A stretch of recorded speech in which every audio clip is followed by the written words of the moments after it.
Morning everyone and welcome back to Starlife Studios. Today we're at Wolverton Station and we're going to be going through some of your question and answer questions and my answers to them. You can see Wolverton North Curve behind me here. Hopefully we should see some trains as we go through the session. So I've assembled some of the comments into groups so that I don't go through the same questions over and over again, such as what your favourite train is and that sort of thing. So let's get right into it. So the first question comes in from Dwayne Simpson. Congratulations, but I'm not surprised. From the very beginning till now, you've inspired me throughout your hard work and effort keeping this channel going. I'm so pleased and honoured to be part of your incredible journey and look forward to many more incredible videos. However, my question to you will be, what inspired you to create this incredible channel and what have you learned since you started? So I'll answer the first one here and then I'll go through the rest of it in another question.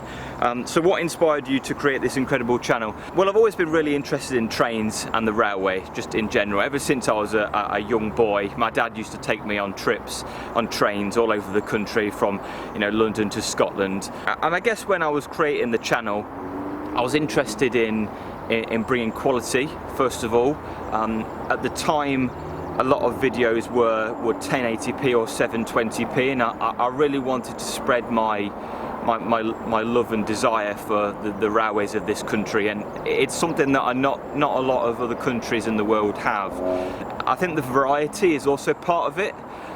If you're asking what channel kind of inspired me, it would probably be Rachel Matt, who is now Train Plane Hub on YouTube, and also probably KTV videos as well, just because he went around the country during his earlier days and just filmed so many stations, so many stations all over the country, again from Scotland all the way through to his area of Great Western.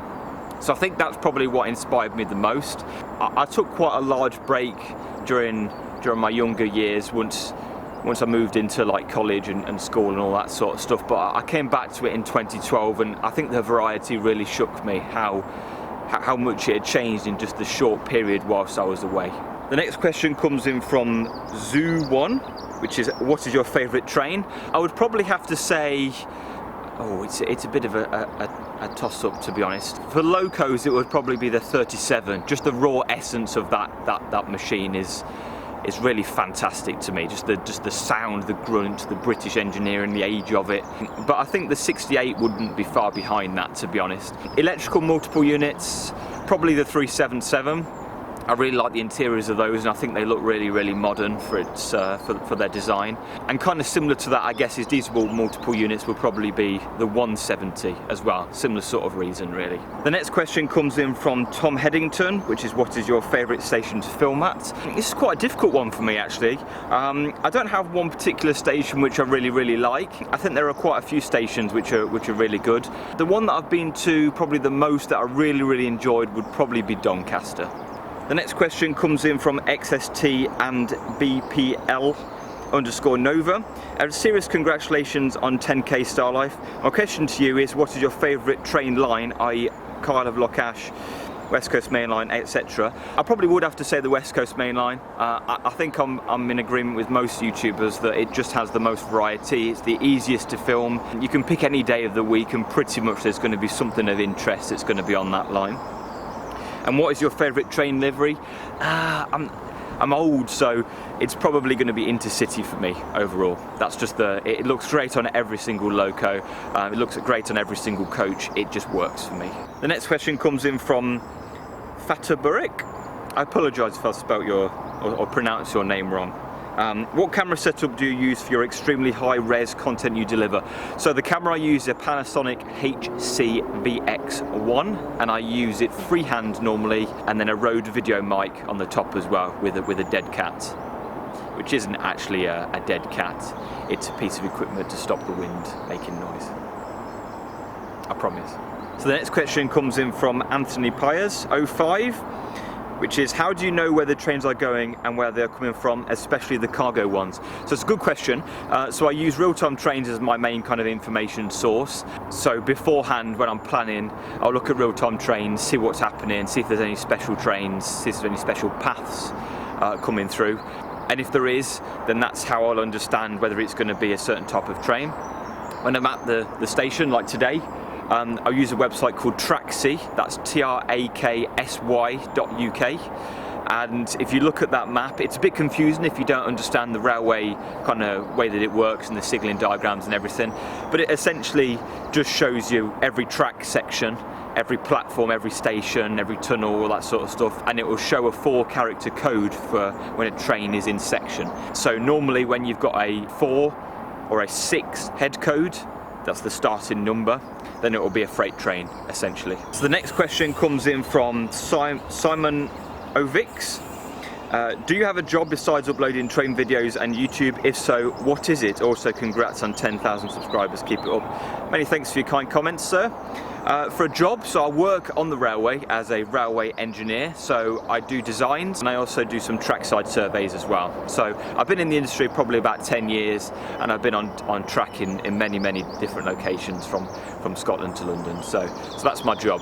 So the next question comes in from British Rail Spotter, sorry, and that is, what is your favourite video that you've made? I would say the favourite video that I have made is probably Acton Bridge. I think the experience overall was just the best rounded. I had a lot of fun on the day. It was a really sunny day. I got to see a lot of action, and editing the video was really good as well because it gave me a chance to introduce a lot of different train operating companies as well, such as Lorem, which is an operator which you don't see on the railway too much. So the next question comes in from Theo Laley. Hi Ross, I'm not sure how creative these questions are, but question 1, we've got 3 questions, okay, no worries. So what editing software do you use for your videos? So I use Cyberlink Power Director as my main kind of editing suite. I will occasionally use Adobe Premiere as well, just in case I need to throw in some other content from Adobe After Effects, which is where the little cards that show up down here come from. With regard to everything else, I just use Photoshop for my thumbnails, occasionally Paint.net as well. So that's editing software. Would you ever consider venturing to other countries or filming heritage railways? So it's a real interesting question actually.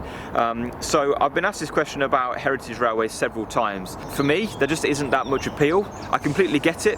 I completely get why people, would want to see heritage railways and that sort of thing, because it's an opportunity to see trains which aren't mainline certified moving and revving and everything like that, and the tones and just the experience of travelling behind a train like that, I can imagine is really interesting. For me, it's just not part of it, so at the minute I don't have any plans to do heritage railways. When it comes to filming abroad though, I would like to go to some other countries, probably the US more than anything else, to Northeast Corridor, and I would definitely consider this in the future, but like I said, it's obviously time pending for work and the costs associated with going and all that sort of stuff. Thanks for the question. The next question comes in from Rowan, or Rohan. I apologise if I spelt your name or I pronounced your name wrong. Congrats on 10k. Rather a random one. What interests do you have that aren't any relation to trains, e.g. music, hobbies, languages, whatever floats your boat? I don't know. Your videos are absolutely top notch and I wish you good luck on your next 10k. Thinking optimistically, thanks for the question, Rowan. I suppose the big one for me, like you said, is probably railways. I have quite an interest in engineering, technology, music, anything to do with gaming as well tends to really pique my boat, I suppose. But they're the main ones really. So the next question comes in from Dweller, which is, considering trains, railways and abundance of services, what part of the UK is your favourite area to film trains? Brackets, congrats on 10,000 subscribers, by the way, love your content. Many thanks for your kind comments. When it comes to my favourite area of the UK, I'd probably have to say it would be South London, especially areas where you're able to get quite a lot of freight. I think that just the fact of having freight in London to me is absolutely ludicrous, especially when it's somewhere so central such as Kensington or Clapham or Denmark Hill or anything like that. I think London, South London in particular, is probably the best area, but I would say that every area has its merits. If you want a lot of commuter trains, then obviously Kent tends to be best for that. South Western is quite good for that. If you want a lot of rural trains, then up in the north tends to be quite good for that as well. I guess it just depends what operator you like the most and what type of trains you like the most. Thanks for the question. So the next question comes in from Dan Dillinger Boucher. I apologise for pronouncing your name wrong. It's a bit of a tongue twister. Amazing vid, and this is more And this is more of a video idea to do, but could you do a vid on the best gear and tips and tricks to start train spotting? So I don't think it'd be very interesting, to be honest, as a new video. But when it comes to the best gear and starting tips, my advice to most people is to start small where you can. If you already have, say, a mobile phone and you have an interest in filming, I would try and develop your own style for filming as much as you can. So don't just go out there and start filming, you know, trains in a similar style as somebody else. Don't be a copycat. Although that has given a lot of people merit in the past, it's worked for me, like I said earlier.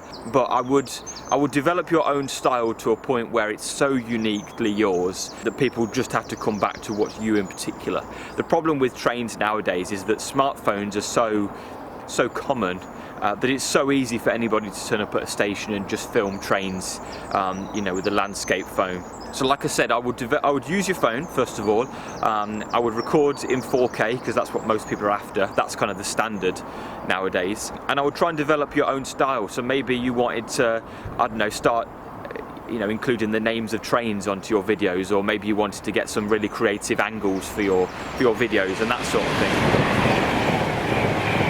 Generally speaking, I wouldn't go into buying a load of kit straight off the bat. I know a lot of people say, well, you know, the technology is what gets you here in the first place.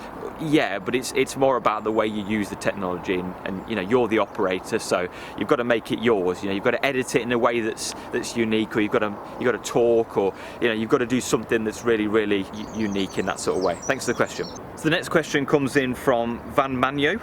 I hope I've pronounced that correctly. Hey Ross, big admirer of yours. What is your favourite TOC, train operating company? Mine is Chiltern. Maybe I'm biased because I live on the Chiltern main line, but what is yours overall on comfort, punctuality? Side note, I also love your graphical design and transitions. Many thank you, sir. It's changed over time for me. But I think my overall favourite operator, that was 390.046 by the way. I think my overall favourite operator would probably be Great Western Railway. Just the variety of trains that they currently have, including the high-speed trains, it just makes the videos really interesting to me. It's almost several train operating companies within one train operating company, and I think Great Western Railway just really hits the nail on the head for me. Thanks for the question. So the next question comes in from JNZCST. And they ask, what inspired you to like trains and film them?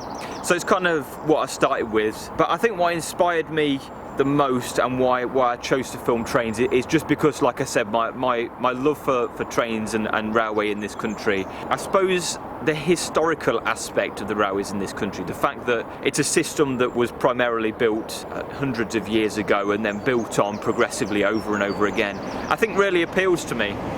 I also like the fact that this country has a lot of variety in trains as well.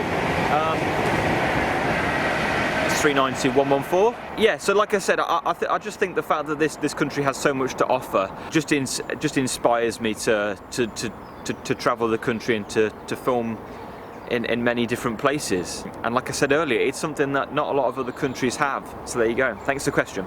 So the next question comes in from Awesome Trains, Landmarks and Buses, which is, when you train spot at stations, do you ask for a platform pass? If it's a small station, I don't usually ask at any reception or desk. I usually ask the platform dispatch staff if they're around. At bigger stations, network rail operated stations, I always attempt to sign in. But yeah, I do generally sign in most of the time. Thanks for the question. So the next question comes in from Spotty Maxi, and they ask, what is your least favourite video you have made? I think it would probably have to be either Hackney Downs or Strood. For me, the variety was just not there at Hackney Downs, despite the fact that I think I did catch at least one Class 317. But for me, the fact that all of the London Overground services there are all the new 701s kind of makes it a little bit less appealing to me. At Strood, the weather was just terrible the whole time. I was constantly having to wipe the lens and everything like that. So yeah, those are my answers. Thanks for the question, Spotty Maxi. The next question comes in from Q-Ball. Congratulations on hitting 10k. What is your least favourite train and station? So least favourite train would probably have to be, well, it would be Pacers, but I think since they're all gone, it would probably now be cross-country Voyagers specifically. When it comes to what is your least favourite station, I think probably London St Pancras is quite high on that list because it's a segregated station. I just don't like stations where there's a barrier between platforms. Like Abbey Wood is another example of that. I think from stations that I've filmed at quite recently, there's a lot of stations also on the Great Eastern. Romford is a good example of a station where it used to be really good, but because they put a platform fence in, it's now pretty excuse my French. But yeah, that's kind of where I'm at with that one. Thanks for your question, Cubal. Next question comes in from Lord Everything Trains. What a milestone, greatly deserved.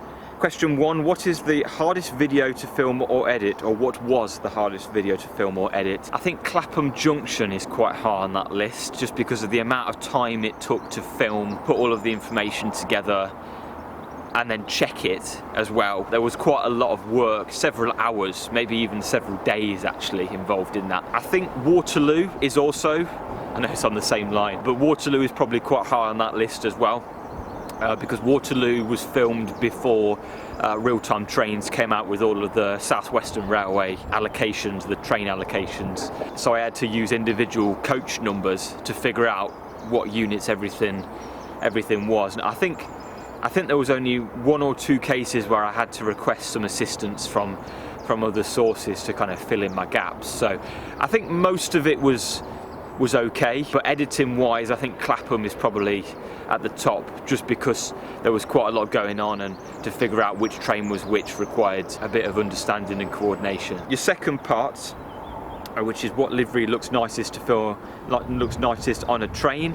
I think for me, I really like the Stagecoach liveries on just about every unit, so I think it probably looks the best on, well, it looked the best on the East Midlands Trains Meridians, but I also really like the way that it looks on the 707s as well. But generally, like I said, Intercity goes with just about everything, so that's my answer to that. Thanks for your question. Next question comes in from Confused Oxygen, which is incredibly good job. I think you meant to say incredibly good job. Incredibly good job on 10K, fully deserved. In your opinion, what's better to travel on, LNER, Avanti, and what stations make for better filming and on which main line? So for travelling, it's difficult because I think both LNER and Avanti have their merits. I really like the Voyagers for Avanti, but I also really like Class 70s, I suppose. Pull out the timing. I think probably overall I prefer LNER because of the 225, Intercity 225s. As for your second part, which is what stations make the best use of filming, I would probably have to say that any station that's on an outside of a curve. I'll repeat that just in case you didn't hear. So generally speaking, for which station's the best for filming, any station where the platform or one of the platforms is located on the outside of a curve is normally pretty good, because you'll be able to see both comings and goings with a lot of relative ease and distance. Mainline, again, like I said, probably West Coast or East Coast. Generally anything with high speed is normally quite good, but also anything that's got a lot of, like I said, stock variety, TOC variety. You know, an example could be something like Reading, which is quite a diverse station. There's a lot of platforms going on. You've got 2 different train operating companies, a lot of different trains, that sort of thing. So yeah, thanks for asking the question in Confused Oxygen. My apologies. So the next question comes in from David Robertson, who asks, what is your favourite station in Scotland and what is your favourite train journey? Love the videos and congratulations on 10,000 subscribers. Thank you very much. Favourite station in Scotland? I think it's so easy to pick a big station. I really like Haymarket because there's always something going on at Haymarket. I was blown away when I did the video in 2021, which you can watch up there if you want, about the amount of variety. There was hardly any downtime between those clips in that video, and like I said, I think the variety really shone through, so probably Haymarket. But I also really liked the architecture of Perth Station as well. What was your favourite train journey? Again, I think it's really easy to say something like Settle and Carlisle or something like that. I quite like the Trent Valley, the West Coast Trent Valley. I think the journey up through the lakes as well on the West Coast, going all the way up through Oxenholme Penrith all the way to Carlisle is quite nice as well. So I think that would probably have to be my favourite. But again, I think all routes kind of have their merit to them. So thanks for the question, David. The next question comes in from Luna, who asks, what is your favourite sound a train makes, and what is your favourite train horn? What sound a train makes? I would probably have to go with the 465/2s or 465/9s, the Brell motors specifically. I think they just sound awesome overall. But I really like the sound of the 37 as well. I've come back to this, I said this earlier. I really like the tractor sounds of a Class 37. With my favourite train horn, I think I'll probably have to go with a Class 745. I think the horns for those are they're just something else. If you hear one in real life, it will make you jump out your skin. It is incredible. It sounds like nothing I have ever heard of a train horn in this country. So hopefully those answers made sense, Luna. Thanks for the question. So the next question comes in from Owen Rochford, who asks, what made you decide to film and capture videos of trains at stations? So I've already answered this at the start, but like I said, generally speaking, it's just in my blood. It's just something that I just generally really have an interest in. Second question is, what was your aspirations when you went to each station? Thanks for the great videos and congratulations. Thank you. When I turn up to a station, I generally I kind of assess the whole station, the platforms, everything like that. I try to understand where the best single position on the station is, and that might be at the end of the platform, it could be in the middle of the platform, but generally speaking it tends to be out of the way of people who can get in the way and stand in the way. That's not always possible, but like I said earlier, it's normally on the outside of a curve where the best sight line is, where I'm going to get the most amount of time seeing trains. Overall, probably just where there's no obstructions like OLE stanchions and signals and that sort of thing. So the next question comes in from Madeline, who asks, can you visit the Isle of Wight to film the Class 484s, the South Sea Hovercraft and Haven Street Railway? I hadn't quite thought about the Isle of Wight, if I'm honest. If I happen to be on the Isle of Wight, I'll definitely make a video. I can't imagine it's going to be too interesting, if I'm honest. Maybe the hovercrafts is something I'll have to throw in for variety. But I always wanted to visit the 483s, the previous London Underground trains before they were replaced.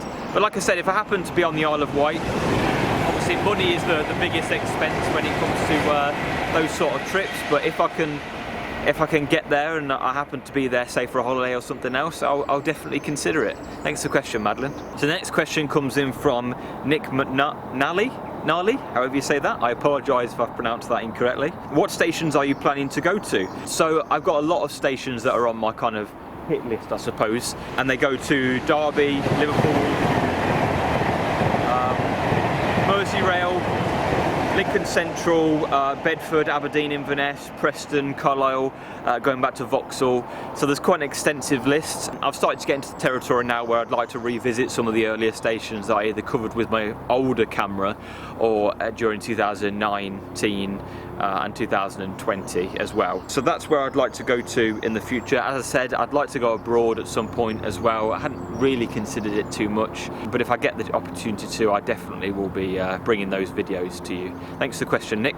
So the next question comes in from Eurostar 373, which fittingly asks, how many Class 373s have you seen in the last year? So in the last year, I've probably seen somewhere in the region of 3 to 5, I would say. I definitely haven't seen all of them, but during the video to Kent, I managed to see most of the sets in service, so I think probably 3 to 5 is a fair estimate on that. Thanks for the question. So the next question comes in from UK Player, who asks, if you had your own UK train, what would you call it?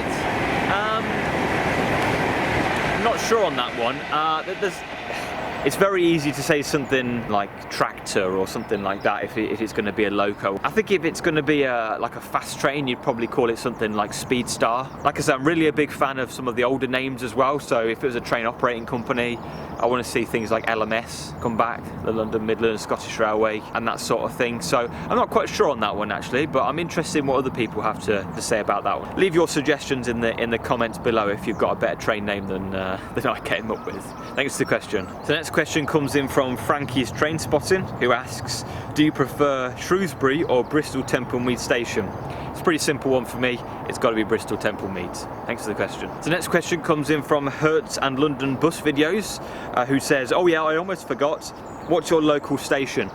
So my local station would probably be either Nuneaton or Rugby. I pretty much live in the middle of those two towns. So there's the answer to your question. Thanks very much, Hertz and London Bus Videos. So the next question comes in from Oak Rob 2023, who asks, well done for your 10,000 subscribers.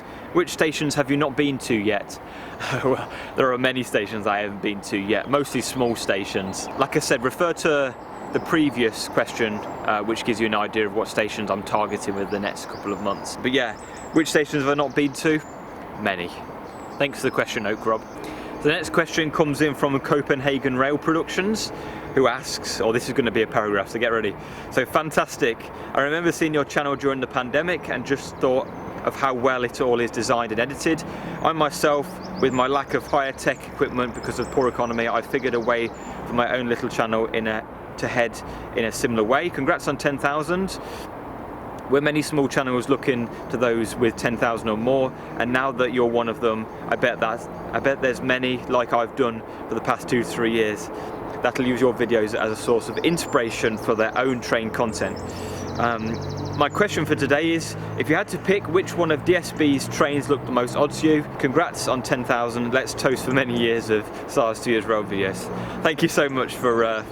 That almost brought a tear to my eye, to be honest. But as far as DSB's trains, I have done my research on this one because I'm not hugely familiar with the railways of Copenhagen. I would probably have to say it would be the Class MF, which looks very interesting with the black gangway on the front. It almost looks like a small train within a bigger train type thing. Thanks for the really kind comments, Copenhagen Rail Productions. I really appreciate you taking your time to write a comment like that. With regard to the small channels, everybody was a small channel at one time, I should say. I'm no less of a person because I've got subscribers, and that's not what it all means to me. For me, it's all about you guys and making sure that you're happy with everything that I put out. And if that's not the case, I trust that you'll tell me that there's something that needs to be changed or adjusted. But thank you so much for your comment. So the next question comes in from Soheli Trains, who asks, how many stations have you filmed at? In total, since I started, I filmed at 197 stations. Thanks for your question. The next question comes in from Class 43 LNER fan. Hello there, I got a question. Do you ever plan to visit the railways at Northern Ireland? Again, similar to a question of filming abroad. If the opportunity exists, I would really love to. Northern Ireland is actually a place which really interests me. I think it would be quite a challenge with the information that I put out, since it's not part of the Network Rail system, so I would have to do some research into that. But the answer to your question, definitely. So the next question comes in from Awesome Trains, Landmarks and Buses. Again, this is your second comment. What is your favourite SWR train? I mean, it's got to be the Class 455s for me. I know they're outgoing, but for me the motor sounds are still one of the main reasons why I really like them. I also think the refurbishment done by South West Trains was far exceeding the standard at the time. For me, it's definitely the best one on the whole South Western network. I haven't got a chance to try the 701s out. I guess nobody has yet, but definitely 455s, especially 455, 856. Be on the lookout for it if you're ever doing e-spotting. Thanks for the comment. So the next question comes in from YBZG. Oh, hello. There you go.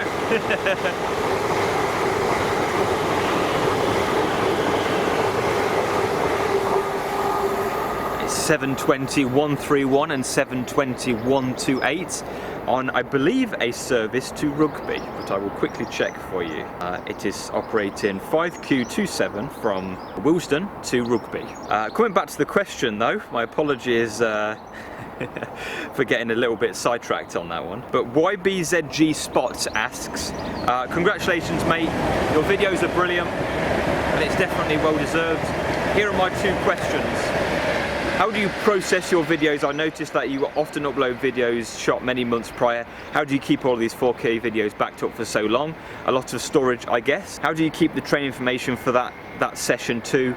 Screenshots, all their real-time train pages, or can you come back to them? So I'll answer this in 2 parts, there's quite a lot to it. So to process my videos, normally what I'll do is I will bring all the footage back, I store it onto a huge hard drive which is terabytes big, and to capture the information what I'll normally do is take a screenshot of the real-time trains page, and then I'll simply use Paint to fill in what trains I saw. And what I'll do is I'll basically compare, like for example, real-time trains might give what train it thinks ran that service, and then I'll use the video to kind of confirm what it was, and then whether it was early, late or whatever. The second part, traveling around as much as you can cost a lot of money. How do you travel? Is it by car or train? How do you make traveling as cheap as possible? So I do travel by car most of the time. Like Wolverton, for example, I've travelled here by car today because it was much easier and quicker for me. With travelling by train, I do if it tends to be either direct journey or it's quite quick. Like for example to London, I will almost always get the train because along the west coast, which is my local line to London, it can be just under an hour to get to central London, which is really appealing, especially compared to motorway traffic. So I will use my car most of the time, but I will aim to use the train where I can. Tips for buying train travel, I guess just book in advance, use split ticket if you can. Think about the circumstances you're travelling in. Do you need to travel first class? Do you need to travel standard class? Do you need to, I know, travel Avanti? Can you travel with London North Western? Is there another route you can go down? All of that sort of stuff can make a big deal. But generally speaking, booking in advance is the easiest, quickest and best way to avoid paying a lot of money. Thanks for the question. Hello.